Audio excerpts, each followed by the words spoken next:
Hi everyone, thanks for clicking on our video. If you're here today, I'm sure it's because you want to learn a little bit more about Schedule A. You may have heard about this process, and we're here to give you a little bit more information about that today. Quick introduction, my name is Dan Nast. I'm with Orlando Visa Lawyer. We are an immigration law firm located in Orlando, Florida, and we provide immigration services across the entire United States. So we have a lot of visa-related videos out there. We've done a lot of employment-based visa videos, such as EB-2 videos, national interest waiver videos. We've done some investor visa videos, such as E2 and EB-5 videos. Today we're going to change gears just a bit, and we're going to go to another employment-based option.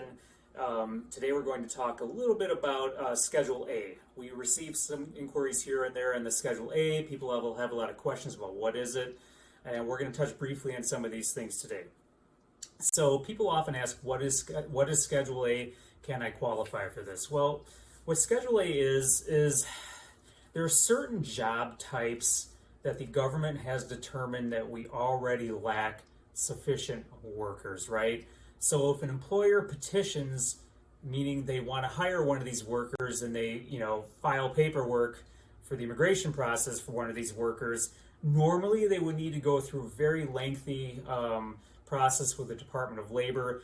But for these Schedule A occupations, for ones that the government has determined we already lack workers, they don't have to do this entire process. They still have to hit quite a few requirements, but not the entire process. Mainly, they don't need to go through this entire labor market test, meaning they don't have to try to offer the job to a member of the public. They don't have to actually try to hire somebody off the street first. But they do have to follow other requirements. For example, they have to get what's called a prevailing wage determination, which basically means that the government tells you what you have to pay for the position, right? They say you at least need to pay them this. And that's going to determine on, the profession itself, the area. There's different factors that go into that, but they need to get that from the government. Also, you have to let those know. It's called post a notice of filing. This is done internally. You have to let your own employees know that you intend to do this, and it also alerts the employees as well as any applicable unions need to know. So there's this notice of filing requirement you have to do within your own company, right? So there are still other requirements you have to meet. It can get a little tricky, so be sure to consult with an immigration attorney.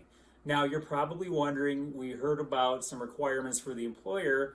Well, what are some of these jobs that the government has determined Schedule A jobs, right? What are some jobs that the government says, we're at such a shortage of workers, we're not going to make you fully test the labor market, right? We're not going to make you fully try to hire somebody off the street, right? So there's really two main occupations, right? Two main occupations that fall under this category. One is nurses, and the other is physical therapists. So those are the two main occupations that, there's some other nuances that you may be able to qualify under Schedule A, and we can touch on those in a different video, but nurses and physical therapists. So today we touched on a lot of kind of what Schedule A is, what some things the employer needs to make sure they do. Tomorrow, we're going to touch on what the nurses and the physical therapists need to have in order to qualify. So if you found this video helpful, be sure to like and share it. And if you want to hear more about Schedule A and other visa opportunities, be sure to subscribe to our channel at Orlando Visa Lawyer.